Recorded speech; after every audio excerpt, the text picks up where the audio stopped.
What's up, everybody? It's a good place to start as any. This is the morning of Knuckles Up 5, and it is the second last event before I take my long break. And by the time you start watching this video series, you'll know that there's been some drastic changes in my life, and maybe you're wondering. So I'm hoping you tune in and watch these videos, which will premiere, sometime after the national championships in July. But we have Knuckles Up, and we are still in January of 2025. It's the morning of my super match. We're just waiting for shuttles to pick us up. So stay tuned for more on that a little bit later on today. And of course, some footage from New York City and touring around, and maybe a bit of an early explanation of what's happening. As we do part two right here, we're at the Barrymore Film Center waiting for the event to begin. See, there's nobody around. You can hear an arm wrestling tournament going on in the background. Love this atmosphere, but it'll be, honestly, a little bit nice to take a break from it. There's Nick Stone coming in. All right, everybody, we're here in Times Square after the event. Do a full recap this week. I'll show you my award. It went really well, and winding it up, kids, winding it up. Although I did get called out. Talk more about that on my show this week, but you will get a full rundown. This will all be old news by the time you see it, but we're building up to something here. What's up, everybody? This is the final part of this video. Said I would show you my award. There it is, fastened to the plaque, which somehow makes that okay. I'm not sure. Certainly wouldn't argue if somebody came and confiscated it. Not my hill to die on, but that's not what we're here for. A little bit of a recap. Vitor Munoz, thank you for taking the match. I won the match 5-0.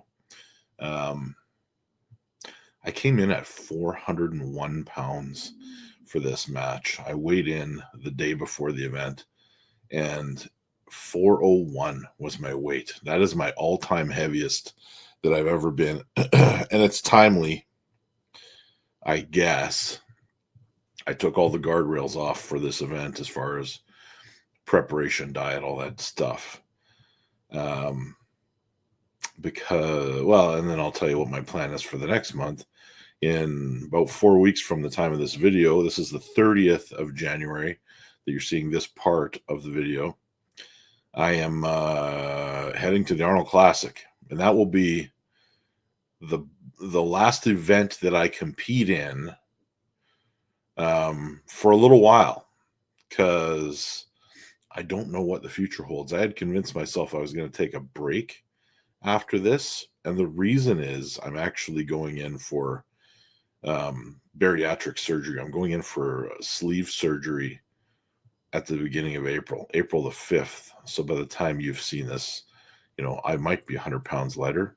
These aren't premiering till the summertime when we get to the national championships. But yeah, you're going to see a much different version of me.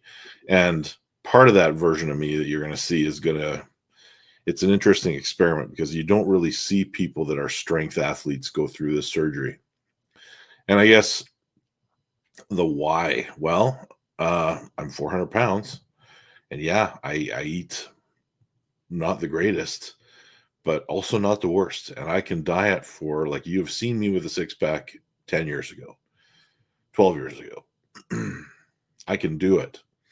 I can do all the things that get you there. But I eat a crouton and I put on 10 pounds. It just has become such a crazy thing. And if I ever had to stop training, I feel like that would be, in my current state, a nightmare for me.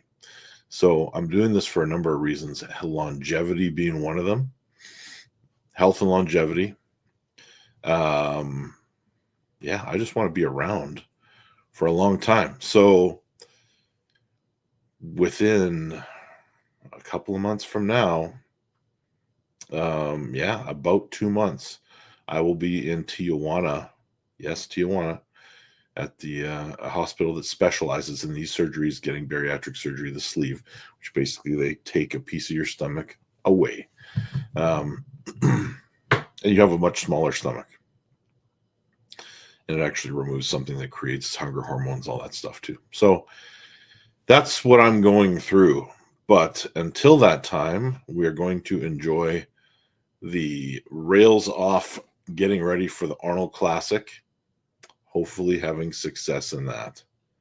And I was mentioning that this is different for someone like me because I've never seen a strength athlete go through this, period. Never mind trying to continue as a strength athlete. And I was convinced I was going to take a long time off. But now that I've been called out by Nick Stone, maybe I don't. Maybe I don't. I have to take 6 weeks off of training. They say 4 weeks. I'll give it 6. So from the time of the surgery, so April the 5th, 6 weeks after that, I will resume training and see where my strength levels are at.